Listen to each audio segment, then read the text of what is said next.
اب تعلیم کے حوالے سے بھی دو رویے ہمارے سامنے آتے ہیں، جن دو رویوں کو میں متشدد رویے ہی کہوں گا۔ ایک رویہ جو بالکل ماڈرنزم اور پوسٹ ماڈرنزم کا عکس نظر آتا ہے، جو ماڈرن ایجوکیشن جسے ہم کہتے ہیں وہ نظر آتا ہے، تو اس کے اندر اتنا تشدد، اتنی گہرائی اس کے اندر آ گئی ہے کہ دین کی طرف آنے کا سوال ہی پیدا نہیں ہوتا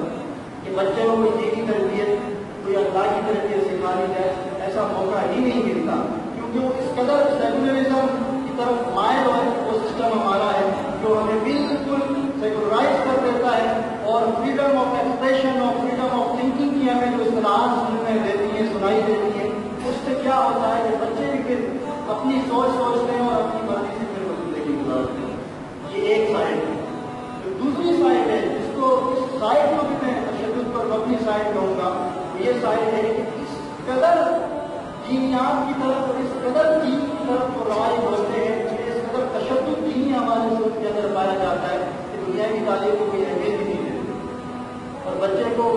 اسکول کے بعد اسکول تک بھی پڑھانے کے لیے راضی نہیں ہوتے، کالج یونیورسٹی اسکول کی بات ہے۔ اس قدر تشدد ان کے اندر پایا جاتا ہے کہ صرف ان کی بات ہوتی ہے کہ بیٹھا ان کا مسجد میں بیٹھا رہا اور صرف قرآن پڑھتا ہے۔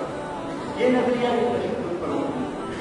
وہ نظریہ بھی جو صرف ماڈرنزم کو سپورٹ کرتا ہے، صرف سیکولرزم کو سپورٹ کرتا ہے، تعلیمی معیار ہے، تعلیمی اعتبار سے، تو وہ بھی تشدد پر مبنی ہے۔ تو ان دونوں نظریات کو اور دونوں چیزوں کو جب تک کمبائن نہیں کیا جائے گا،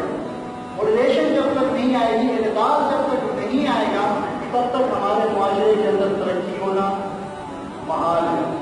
اور اتنے دو بڑے گروہ ہمارے سامنے بن گئے کہ جو ساتھ بیٹھنے کے لیے تیار نہیں۔ اس قدر نفرت ہمارے اندر بڑھ چکی ہے کہ جو خالص دینی طبقہ اپنے آپ کو کہلاتا ہے وہ دوسروں کو جہنمی سمجھتا ہے کہ یہ تو بالکل جہنمی ہے، جہنم میں جائیں گے، اور دوسری طرف جو ماڈرن طبقہ ہے وہ کہتا ہے یہ تو جاہل لوگ ہیں، 1400 سال پرانی باتیں کرتے ہیں اور پرانے لوگ ہیں اور جنگلی لوگ ہیں۔ یہ نظریات آپ کو ملیں گے۔ یہ دونوں جو صورتیں ہیں دونوں تشدد پر مبنی ہے۔ جو ماڈرن جو معتدل اور اعتدال کا جو رستہ ہے وہ یہ ہے کہ جو دنیاوی تعلیم دھیرے ساتھ میں جاری رکھی جائے اور دینی تعلیم کے ساتھ میں جاری رکھی جائے۔ اور اگر اس کی بہترین مثال آپ دیکھنا چاہتے ہیں تو اسلام میں جو ادارہ جامعہ علیمیہ ہے، ادارہ ہوتا ہے، اس کی بہترین مثال ہے۔ آج سے کئی سال پہلے 1964 میں ڈاکٹر فضل الرحمان انصاری جو خود فلسفے میں جن پی ایچ ڈی علی گڑھ یونیورسٹی سے انہوں نے کیا تھا، انہوں نے اس ادارے کی بنیاد رکھی، اور ان کا اس وقت موقع اور مقصد یہ تھا کہ ایسا ادارہ بنایا جائے کہ جہاں دنیاوی تعلیم بھی اور دینی تعلیم بھی۔ الحمدللہ اس ادارے سے جتنے گریجویٹس ہوئے ہیں ماشاء اللہ اسکول، کالجز، یونیورسٹیز اور مدارس اور بہت سی جگہ پر وہ اپنی خدمات پر انجام دے رہے ہیں۔ الحمدللہ یہ ادارہ انٹر بورڈ سے رجسٹرڈ ہے، کراچی یونیورسٹی سے رجسٹرڈ ہے۔ تو ایسا کمبائنڈ نظام تعلیم کا میں نے مربوط کیا کہ جس کے اندر دینی تعلیم بھی اور دنیاوی تعلیم بھی ہمیں نظر آتی ہے، اور دینی اور دنیاوی تعلیم کا تو ہم نے خود سیپریشن کی ہے، لیکن حقیقت میں دینی اور دنیاوی تعلیم کا اسلام میں کوئی کانسیپٹ نہیں ہے۔ جو بھی علم ہے،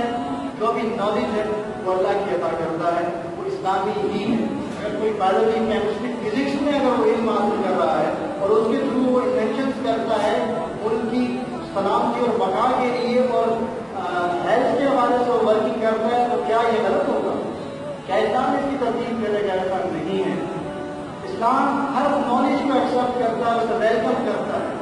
صرف اسلام اس چیز کو منع کرتا ہے کہ جہاں جو اسلام کی حدود ہیں، جو باؤنڈریز ہیں، جب کوئی چیز اس باؤنڈری کو کراس کرتی ہے تو پھر اسلام وہاں اسٹاپ کرتا ہے۔